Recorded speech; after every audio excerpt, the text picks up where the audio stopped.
অনেকে নতুন চাকরিতে ভালো সুযোগ সুবিধা পাওয়ার জন্য আগের চাকরির অভিজ্ঞতা ও বেতন বাড়িয়ে বলেন। এভাবে যদি সে নতুন চাকরির সুযোগ পায় তাহলে চাকরি ও বেতন কি হালাল হবে? বাড়িয়ে না বললে সুযোগ সুবিধা দিতে চায় না।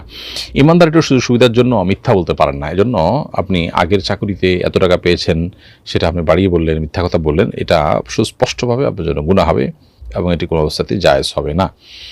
তো সেজন্য এভাবে আমাদের কোনো অবস্থাতেই উচিত না মিথ্যাচার করা বা মিথ্যা তথ্য দিয়ে তারপরে সুবিধা নেওয়া।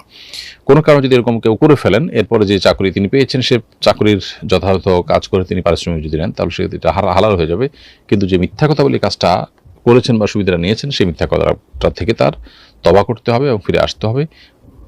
দুনিয়াতেই এবং আখিরাতে উভয় জগতে আল্লাহ তাআলার কাছে পাকড়াও থেকে বাঁচার জন্য তওবায়ে নাসুহা, যে আল্লাহ জীবনে কখনোই ধরনের মিথ্যাচার আমি করবো না, সেটা করতে হবে এবং যথাযথ দায়িত্ব পালন করার মধ্য দিয়ে যে পারিশ্রমিক নেবেন সেটা জায়েজ হবে ইনশাআল্লাহ তার জন্য।